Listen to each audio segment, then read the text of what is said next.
Thank you. Thank you both for being here and stuff. You raise a bunch of issues that are important, both obviously to you, but to this committee also. Drugs that you talked about, it's a huge problem on reservations across this country, and the reason that these cartels, or whatever you want to call them, go to reservations is because we don't have adequate law enforcement in those places to patrol whole reservation, and they know they're less likely to get caught in those places. Consequently, we find this all over Indian reservations all across this country, and it's something we got to address. But that gets back to law enforcement and getting adequate law enforcement.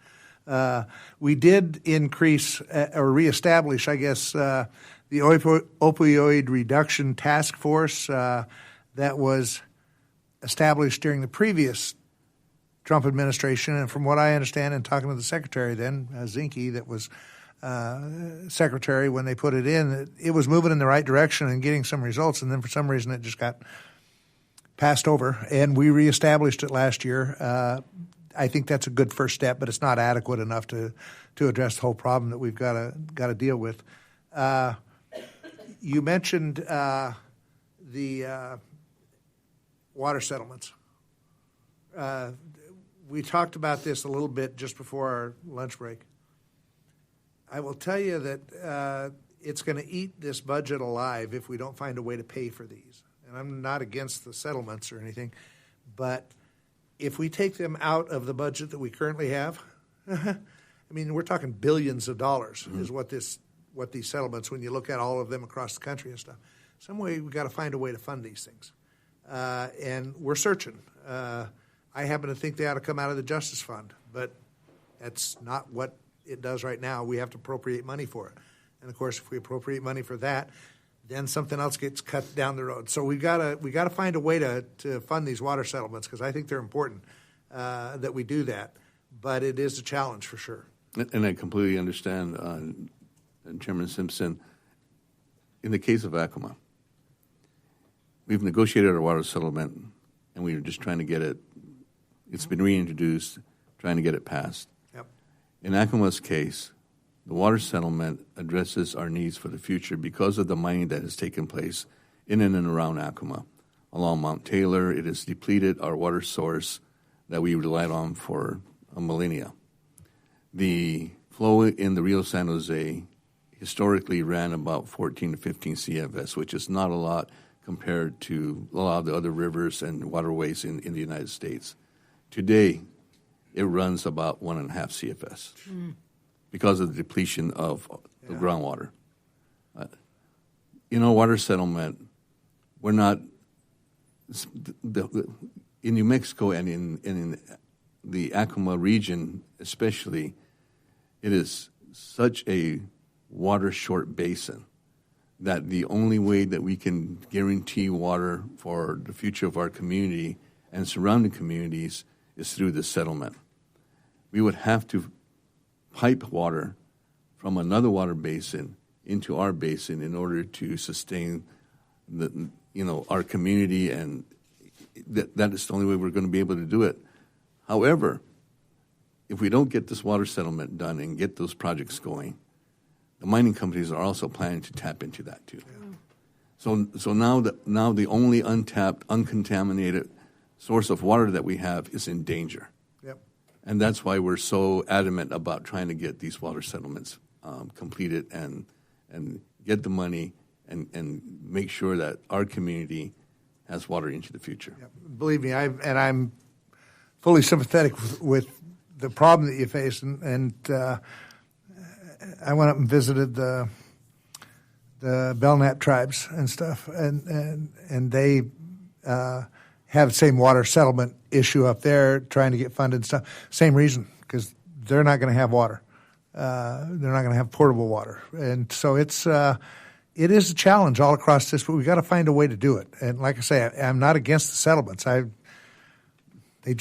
attorney general called our state, my state director the other day, or I guess my chief of staff, and said, "Hey, we just came into settlement with the Coeur d'Alene tribe." For Santa Clara, and she said to the attorney general, "What do you need?" And she says, "Well, we just need the funding." And She said, how much you looking for? And he said, $600 million. Oh, okay. Where are you going to find that in our budget? So, I understand what you're saying. I agree with you.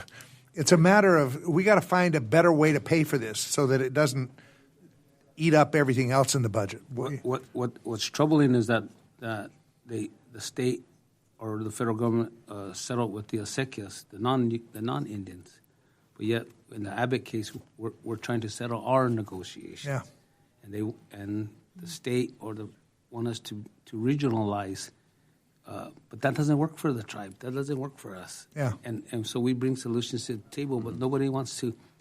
They want us to follow their formula. Yeah, but that formula doesn't work for us. I know. You know what I'm saying? But yet, when it's a settlement for Santa Clara Pueblo and not anybody else, but they think it's about them. But those settlements have already been gone. They already had their opportunity.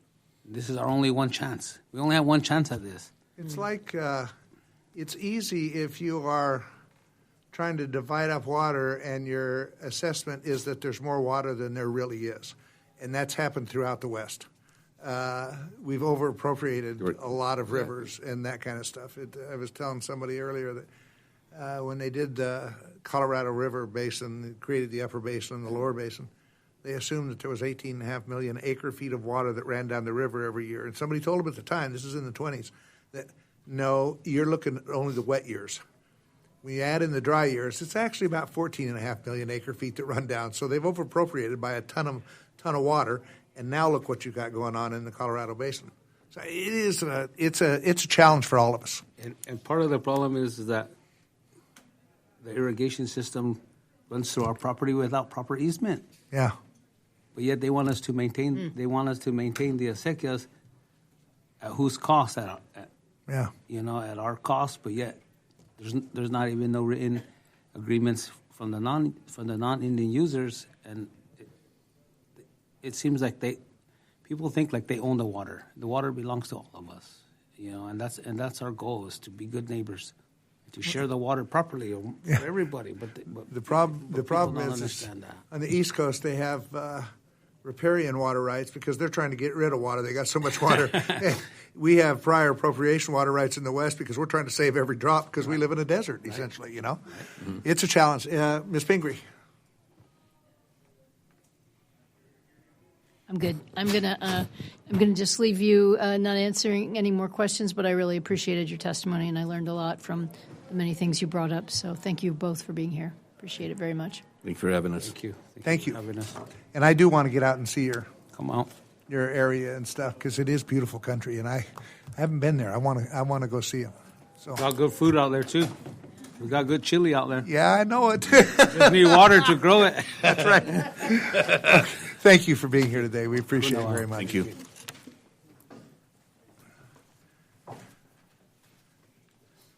Verlon and Buu Nygren. Yeah. I was going to say it.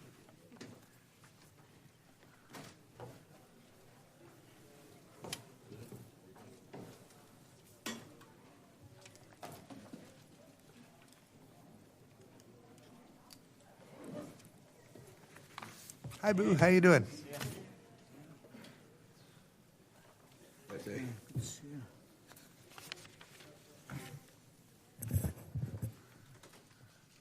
Verlon, you're first.